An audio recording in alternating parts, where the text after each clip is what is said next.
Imagine you walk up to a vending machine and you put your money in. You make your selection. You push the button and nothing comes out. That's happened before, right? What are you going to do? Well, you may try again. Put some more money in, push the button again. If nothing comes out the second time, what are you going to do? You're probably going to walk away. Why? Because you did your part and you got nothing in return. And the same happens at your job sometime. If you ever had a job that you just didn't love, chances are pretty good you weren't mistreated or maybe not even underpaid. But probably the biggest reason you didn't really love your job is because you didn't get anything in return. In other words, no one was appreciating the work that you put in. When you did your best and did something good, nobody said anything. Do you remember how that felt? You probably do. Now, here's an important question. Is that how anyone on your team feels right now? Think about it. Most of your team, they show up every single day. They put in the effort. They do their best. They do the hard work. And for too many of them, nothing comes back. And you might think, well, sure, they get a paycheck, and they do, but a lot of people don't get much recognition at all, and even less encouragement. And sometimes no one acknowledges their effort at all. And then here's what they know. They know if they do a good job, they don't hear anything. But the moment they make a mistake, they're going to hear about it immediately. And that's what it feels like to do the work without consistent and thoughtful and meaningful affirmation. So today I want to talk about that habit, the most underused leadership habit, and that is offering the gift of affirmation, affirming those around you. And when we talk about affirmation, we're not talking about flattery. This is not kind of the cheap, like, good job, team, when they're on the way out the door. What I'm talking about is very, very real, intentional, and specific encouragement that tells the people around you that are giving the best of their day to you, to your organization, that what they do matters. And what you want them to help them know is that they matter to you. And this is so important, and way more important than most leaders understand. Because if you ask most leaders, hey, why are people leaving your place to go somewhere else? Most managers think, well, they're leaving for more money or they're leaving for a better opportunity. And studies show us that only about 12% of our workforce leaves for those reasons. The number one reason that people leave your place is because they don't feel valued. Let that sink in. They leave not because they feel underpaid, they leave because they feel undervalued. And this is something you can fix quickly. So how are we going to do it? How are we going to affirm the people that we care about? Let's look at some ways. Number one, make it personal. Make it personal. You're affirming someone, and if you always appreciate everybody the same way, eventually you're not appreciating anyone, because there is no one size fits all in affirmations. And what happens is a lot of times we default to saying the same thing in the same way to everyone. Good job, great work, way to go, team. And this may be efficient, but it is not effective. And the reason is because people are different and they receive appreciation differently.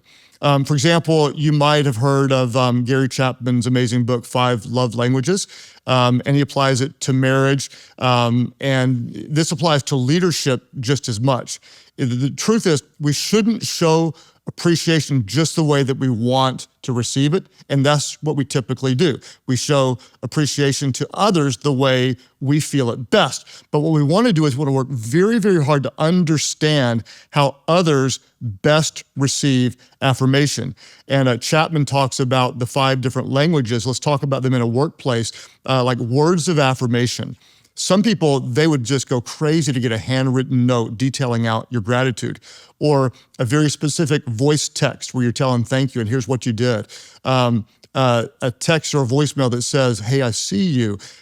For some people, that's their currency and it means the world to them. For others, they actually receive affirmation and feel valued with acts of service. And it's like you don't tell them they're doing great, you actually come in and help them and jump in and lighten their load and show up in ways they didn't expect it. For some people, it's just quality time. Spending 30 minutes just talking giving them your undivided attention. No agenda, it's just for them. For them, that's more powerful than any bonus. Some people, they feel valued with gift giving. And it could be kind of weird giving too many gifts in the workplace, but if you give something, it doesn't have to be expensive, just something that's thoughtful, like someone likes cats, and so you get them a cat calendar, or you say, oh, here's a book that I thought you would enjoy, and so I picked it up for you, just to say thank you for what you're doing. And then physical touch is one of the languages of affirmation, and of course in the workplace, that has to be appropriate, but it could be like a high five, a double high five, a pat on the back. For some people, that means the world. One staff member told me this. I'm a words of affirmation guy, and so I was affirming with words, and the staff member said, hey, I know you're trying, but your words mean nothing to me. I want time with you. And that hit me. I thought, okay, I'm appreciating you in the way that I value, but you're a quality time person. And so if I truly want to appreciate that person, I'm going to do it on their terms, spending time. And the truth is this, you care about people, and you could be trying to appreciate your team, but they may not feel it. And I want to say this again, you may feel it in your heart, but the way you're trying to express it doesn't genuinely connect with them. And it's not because you don't care, but it's because you don't know how they specifically receive it. I made a mistake maybe 10 years ago and just found out about it recently that broke my heart. In an effort to appreciate someone, I actually hurt them. There was a great team member that was leaving our team to go do something else. And so I did what I've often done and just said, like, how are we going to make it without you? Oh my gosh, this is so hard. I can't believe you're leaving. What are we going to do without you? And many times that makes people feel valued. Well, this particular person, it hurt them because they felt like I was making them feel guilty and like they were letting me down. And I recognized that just my general way of showing appreciation was not only not effective, it was counterproductive and hurt someone because I wasn't thoughtful in how I communicate.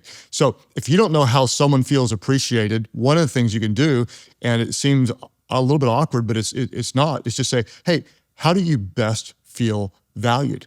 And if you listen and get them to talk, however they answer, it could significantly change how you love and lead them and change how they feel about what they do, and could extend their life, give them energy and passion for the role, because you're not saying thank you in the way you like it, but you're appreciating them in the way that best blesses them. Now, I'm going to go on just a little side note, and this is kind of important. Whenever someone gives broadly, almost no one appreciates specifically. And I want to say this again, I want you to think about it. When someone gives broadly, almost no one comes back individually and says thank you. And I want to tell you right now, be the exception. There's a story in the Bible about Jesus healing 10 lepers, and only one came back to say thank you. 1 in 10. And the truth is, sometimes that's like way more than I've experienced in leadership. If you send one person a book, if I sent you a book, you might write me a thank you note. But one time I purchased books for our whole staff and gave them out to our whole staff, and 2 people came back and said, thank you. Why? Because when you bless people broadly, they rarely appreciate specifically. And so I would just say to you, be the exception. If someone writes a book that impacts your life, they're impacting a lot of people, you could find their email and send them a thank you note, or you could write them a letter with a $5 Starbucks gift card. Or if your youth pastor impacts a lot of lives, but one of them is your daughter, you can send your youth pastor a note with movie tickets.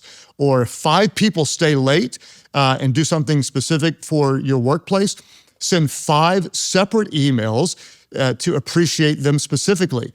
If someone does a leadership podcast you love, you could write a nice review. Just saying. When people tend to serve broadly, people don't appreciate specifically. And if you do that in your workplace, you will stand out as the exception, and that's important to care for people. So we're going to make it personal. Second thing is, make your appreciation timely. Make it personal, make it timely. When you affirm matters almost as much as how you affirm. And many leaders, if they do affirm, they do it at the wrong time. And you've seen this before, right? You're at the annual review and the boss says, thank you to everybody. You're at the Christmas party and they give the end of the year speech. But by then, the moment is gone, and because the moment's gone, the impact is diluted.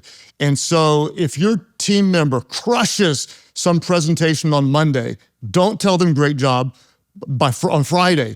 It's nice, but the moment has passed. Imagine right after the presentation, you pull them aside and then you say, hey, I just got to tell you, that was unbelievable. The way you handled that question in the middle of it, it was brilliant. You may say the same exact words the following Friday as you do on that Monday afternoon, but the impact is completely different. Why? Because it was timely. So after someone does something great, after a big win, text them that afternoon, not next week. During a hard season, someone's going through a lot, put a note on their desk so when they arrive in the next morning, they've heard from you. One of my favorite things to do is whenever someone is like in the moment, they're leading a presentation in a meeting, they're doing a talk at an all staff or whatever, I like to text them in the middle of their talk or their presentation, say, man, you're blowing me away. This is incredible. So when they walk back to wherever they're going back to and they pick up the phone, the first thing they see is immediate affirmation and applause in the moment. And that goes a long way. When they're nervous, when they're doubting, they don't know if they can do it, you bringing some kind of affirmation that matters. And that's what a timely feedback does. It doesn't just encourage them, but it empowers them. It gives them life. So make it personal, make it timely, and then make it specific. And this is really, really important. It's easy to miss because so often we affirm generally or generically, great work, proud of you, way to go, that was awesome. But general affirmation, it kind of feels like a participation trophy and nobody wants that. So what you're gonna do is you're gonna be very, very specific about details. And what that does is it says, I was paying attention and I noticed this. It's not just great job on the project, but it's like, man, the way you reorganize the timeline, like you probably saved us 2 weeks on the project. That's specific. When you stopped and redirected the meeting, I don't know if you noticed, but it was brilliant. We were going down the wrong way and you captured the attention and you brought everybody back and now we got forward moving again because of that one specific mood. It's not thank you for your hard work. It's specific. It's like, hey, I noticed, man, you were here 3 nights extra this week and you got the proposal just right and that matters. It made a big difference. We're moving forward because of your extra work. And so you want to be really, really specific. And I would say this is going to sound a little dramatic, but be as detailed as you think is generous and then double the amount of details. So you're saying, hey, you did this and you did this. Do it until you think that's been really, really generous and then double it. Here's what I'll find for me is when I'm giving affirmation, I start for a while. And if I keep going, I tend to get emotional because I just feel it so deeply. And it's probably not great affirmation if I don't at some point feel emotion. If I feel emotion, it's going to connect emotionally. If I'm just saying words without emotion, I'm not going deep enough. So I want to just encourage you, like, go deep into the details, look into their eyes, say it, say it, say it. When you think you've been as generous as what feels normal or natural, double the amount of specifics and kindness that you show to them. And you're saying, I appreciate not just what you do, but I value who you are. And when you put specifics in the praise, you're not just affirming actions, but you're building identity. And then the benefit for your organization and your leadership is that what's rewarded gets repeated. So if you reward great effort and great energy and great work ethic and great details, then those get repeated. When you say good job, they don't know what's good. But if you're specific, like the way you did this, the way you listened before you responded, the way you stepped in and actually took control of this, the way you made everyone in the room feel heard, they'll think, oh, that's what was affirmed. I'll do more of that. Remember this, general affirmation rewards effort. Specific affirmation shapes behavior. There's a difference. Hey, good job. That's just effort. Specific affirmation that shapes the behavior to become more of what you know is most effective. And so if I'm going to affirm and encourage someone, I'm going to try to answer these 2 questions. I'm going to ask myself, what specifically did they do?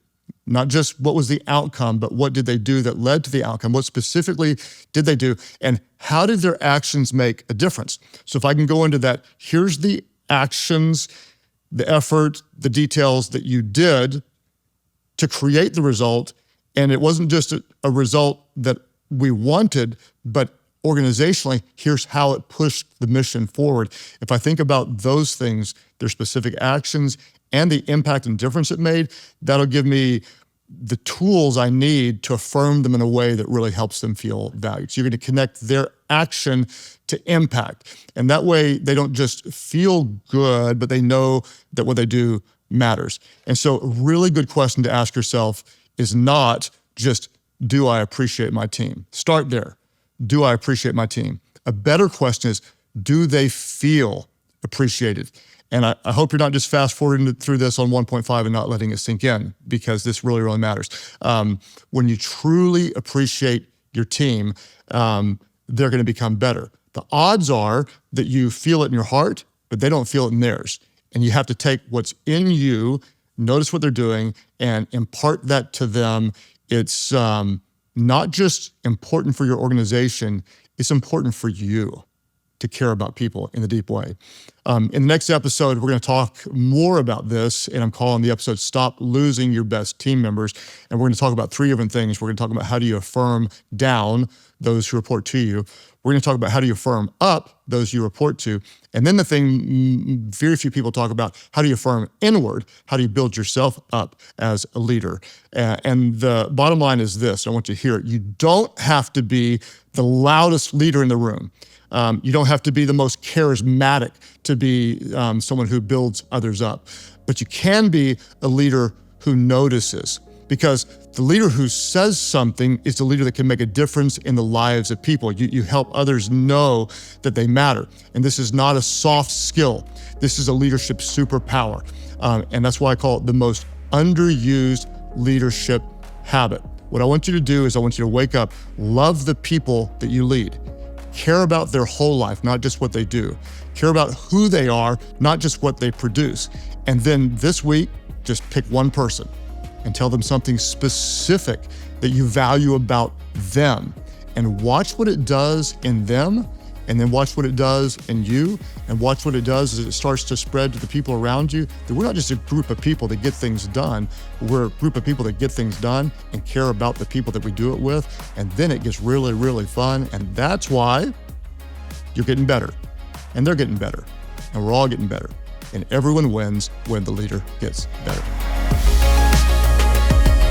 Well, this one habit changes everything, but there's more. If you want to build more high impact leadership habits, tap to watch.